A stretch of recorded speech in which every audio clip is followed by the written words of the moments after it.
Hello friends, these are our environment and science and technology notes that cover both static and current affairs in a comprehensive and effective manner.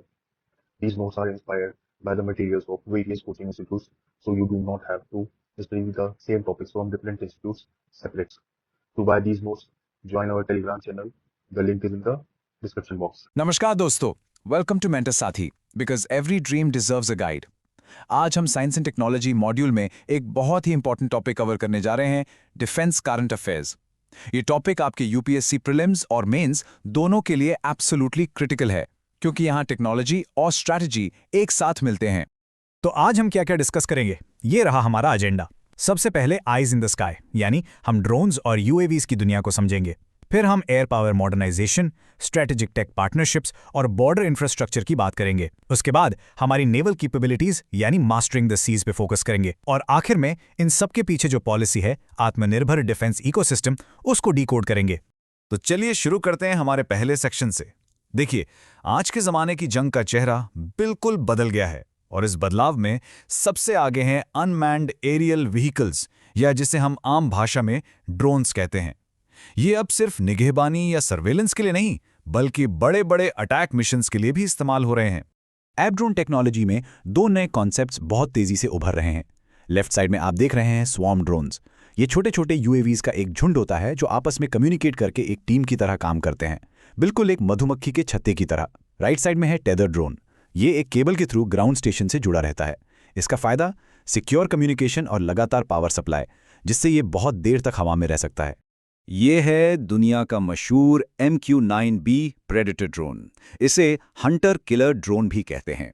ये एक hello यानी high altitude long endurance UAV है, जिसे US की company general Atomics ने बनाया है। India इसका सी गार्डियन वेरिएंट ऑपरेट करता है, जिसे इंडियन नेवी 2020 से समुद्री निगरानी यानी मैरीटाइम सर्वेलेंस और एंटी सबमरीन वॉरफेयर जैसे क्रिटिकल रोल्स के लिए यूज कर रही है। इंडिया की सर्वेलेंस कैपेबिलिटी फॉरेन और डोमेस्टिक दोनों एसेट्स पर डिपेंड करती है। हम इजराइल का हेरॉन मार्क 2 ड्रोन चाइना और पाकिस्तान बॉर्डर्स पर निगरानी के लिए यूज करते हैं। लेकिन जो मेक इन इंडिया के लिए सच में एक बड़ी उपलब्धि है, वो है हमारा स्वदेशी तापास 201। ये एक मेल यानी medium altitude long endurance UAV है, जिसे बेंगलुरु में एरोनॉटिकल डेवलपमेंट एस्टैब्लिशमेंट ADE ने डेवलप किया है। अनमैन्ड सिस्टम्स के अलावा इंडिया अपने मैन्ड एयरक्राफ्ट फ्लीट में भी भारी इन्वेस्टमेंट कर रहा है। इंडियन एयरफोर्स और नेवी दोनों ही अपने हेलीकॉप्टर्स और फाइटर जेट्स को तेजी से मॉडर्नाइज कर रहे हैं। चलिए देखते हैं कुछ की एडिशंस। इस मॉडर्नाइजेशन में 3 हेलीकॉप्टर्स बहुत इंपॉर्टेंट है। पहला MH-60R रोमियो। ये यूएस की लॉकहीड मार्टिन कंपनी का मल्टी मिशन हेलीकॉप्टर है, जो हमारे नए एयरक्राफ्ट कैरियर INS विक्रांत से ऑपरेट करता है। फिर आते हैं हमारे 2 स्वदेशी प्लेटफॉर्म्स जो हेल ने बनाए हैं। एक है ALH ध्रुव MK3। इसकी खासियत है कि ये ऑफेंसिव रोल से मेडिकल इवैक्यूएशन रोल में स्विच कर सकता है। और दूसरा है हेल रुद्रा, जो ध्रुव हेलीकॉप्टर का ही आर्म्ड वर्जन है। ये स्लाइड इंडियन एयरफोर्स के लिए एक बहुत बड़े बदलाव को दर्शाती है। एक तरफ है पुराना और दूसरी तरफ है नया। एक तरफ सोवियत एरा का MiG-21 रिटायर हो रहा है, जो इंडिया का सबसे लंबे टाइम तक सर्व करने वाला फाइटर था, और दूसरी तरफ है इंडियन एविएशन का भविष्य, LCA तेजस MK2। लगभग 70% इंडिजिनस कंटेंट के साथ ये हमारी डोमेस्टिक कैपेबिलिटी में एक बहुत बड़ी छलांग है। मॉडर्नाइजेशन सिर्फ फाइटर जेट्स का नहीं होता, ट्रांसपोर्ट फ्लीट भी उतना ही जरूरी है। C295 ट्रांसपोर्ट एयरक्राफ्ट हमारे पुराने एवरो फ्लीट को रिप्लेस करने वाला है। इसका एक की फीचर है शॉर्ट टेक ऑफ और landing capability.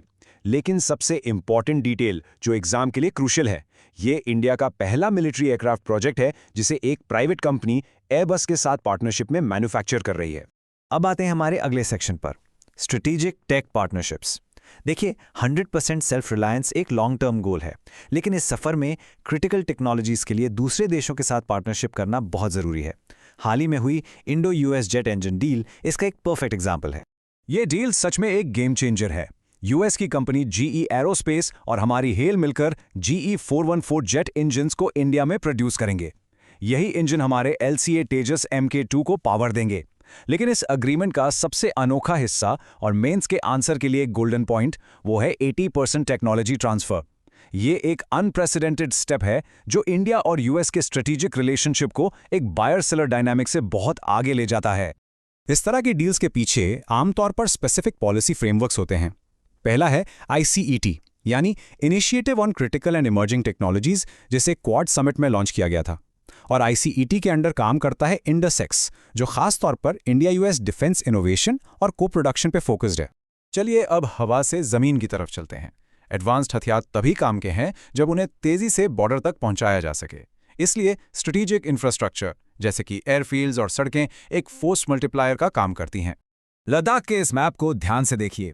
Line of actual control यानी LAC के बिल्कुल पास दो बहुत ही स्ट्रेटेजिक एसेट्स हैं। देखिए बॉर्डर से इनकी नज़दीकी। पहला है न्योमा एडवांस्ड लैंडिंग ग्राउंड, जिसे बॉर्डर रोड्स ऑर्गेनाइजेशन BRO लगभग 13,700 फीट की ऊंचाई पर बना रहा है। दूसरा है दौलत बेग ओल्डी एयर स्ट्रिप। इतनी ऊंचाई पर बने ये एयरफील्ड्स हमें बॉर्डर पर ट्रूप्स और सामान तेजी से डिप्लॉय करने की कैपेबिलिटी देते हैं। अब हमारा फोकस समुद्री सीमाओं पर है। इंडियन ओशन में अपने बढ़ते स्ट्रेटेजिक इंटरेस्ट को प्रोटेक्ट करने के लिए इंडिया एक पावरफुल ब्लू वाटर नेवी बना रहा है, जो अपने तट से बहुत दूर तक ऑपरेट कर सके। आज इंडिया 2 एयरक्राफ्ट कैरियर्स ऑपरेट करता है। पहला INS विक्रमादित्य, जो एक मॉडिफाइड रशियन कैरियर है, लेकिन दूसरा INS विक्रांत एक सच्ची ऐतिहासिक उपलब्धि है। ये इंडिया का पहला स्वदेशी डिजाइन्ड एयरक्राफ्ट कैरियर है। इसके साथ ही इंडिया उस इलीट क्लब में शामिल हो गया है जो अपने कैरियर्स खुद डिजाइन और बिल्ड कर सकते हैं। ये आत्मनिर्भरता का एक पावरफुल सिंबल है। एयरक्राफ्ट कैरियर्स को प्रोटेक्ट करने के लिए डिस्ट्रॉयर्स होते हैं। प्रोजेक्ट 15B के तहत इंडिया 4 मॉडर्न डिस्ट्रॉयर्स बना रहा है। इस क्लास का तीसरा जहाज INS इम्फाल 2 खास वजहों से इंपॉर्टेंट है। पहला, इसमें लगभग 75% इंडिजिनस कंटेंट है, और दूसरा, ये पहला इंडियन वॉरशिप है जिसे महिला सेलर्स के लिए अलग से अकोमोडेशन के साथ डिजाइन किया गया है। ये एक बहुत ही सिग्निफिकेंट और प्रोग्रेसिव कदम है। ओके, अब ये स्लाइड आपके एग्जाम्स के लिए एक फैक्ट बॉक्स है, तो बिल्कुल ध्यान दीजिएगा। प्रोजेक्ट 75 के अंडर 6 स्कॉर्पियन क्लास सबमरीन्स बनाई गई। इनके नाम हैं कलावरी, खंडरी, करंज, वेला, वागीर और वाकशीर। इन्हें मज़ागॉन डॉक लिमिटेड मुंबई में फ्रेंच डिजाइन के आधार पर बनाया गया है। ये नाम एग्जाम में पूछे जा सकते हैं। सबमरीन से जुड़ी एक बहुत ही क्रांतिकारी टेक्नोलॉजी है AIP, यानी एयर इंडिपेंडेंट प्रोपल्शन। इसका कॉन्सेप्ट समझिए। जो कन्वेंशनल नॉन न्यूक्लियर सबमरीन्स होती हैं, उन्हें अपनी बैटरीज चार्ज करने के लिए सतह पर आना पड़ता है, जिससे उनके पकड़े जाने का खतरा बढ़ जाता है। AIP सिस्टम, जो अक्सर फ्यूल सेल्स पर बेस्ड होता है, एक सबमरीन को हफ्तों तक पानी के नीचे रहने की क्षमता देता है।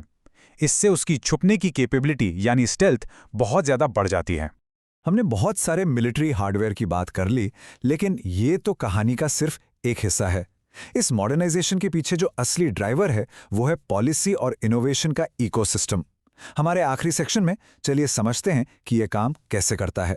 डिफेंस सेक्टर में इनोवेशन को बढ़ावा देने के लिए सरकार ने कई इंपॉर्टेंट इनिशिएटिव्स लॉन्च किए हैं। 3 सबसे इंपॉर्टेंट हैं। IDEX यानी इनोवेशन फॉर डिफेंस एक्सीलेंस, जो स्टार्टअप्स और MSMEs को सपोर्ट करता है। Defence India startup challenge DISC और मिशन डिफ स्पेस, जो space based military solutions develop करने में प्राइवेट सेक्टर की भागीदारी को बढ़ाता है। इस इकोसिस्टम को 2 मेजर पॉलिसी मेजर्स सपोर्ट करते हैं। पहला, पॉजिटिव इंडिजिनाइजेशन लिस्ट।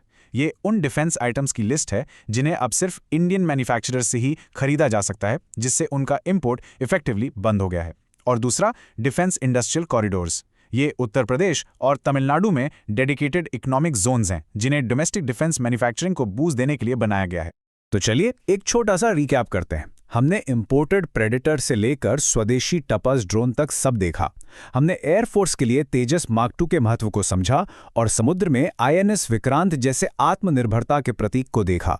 और हमने IDEX और पॉजिटिव इंडिजिनाइजेशन लिस्ट जैसी पॉलिसीज को भी समझा, जो इस सब की नींव है। तो बड़ी पिक्चर ये है कि इंडिया एक मॉडर्न, टेक्नोलॉजिकली एडवांस्ड और तेजी से आत्मनिर्भर होती मिलिट्री फोर्स बना रहा है। और अब आपके लिए एक आखिरी सवाल।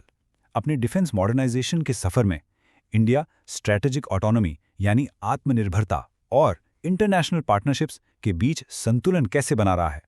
एक तरफ आत्मनिर्भर बनने का जोर है, तो दूसरी तरफ US के साथ जेट इंजन डील जैसी क्रिटिकल पार्टनरशिप्स भी हैं। इस बैलेंस को एनालाइज करना इंडिया के स्ट्रेटेजिक फ्यूचर को समझने के लिए बहुत जरूरी है। सोचते रहिए और पढ़ते रहिए। All the best.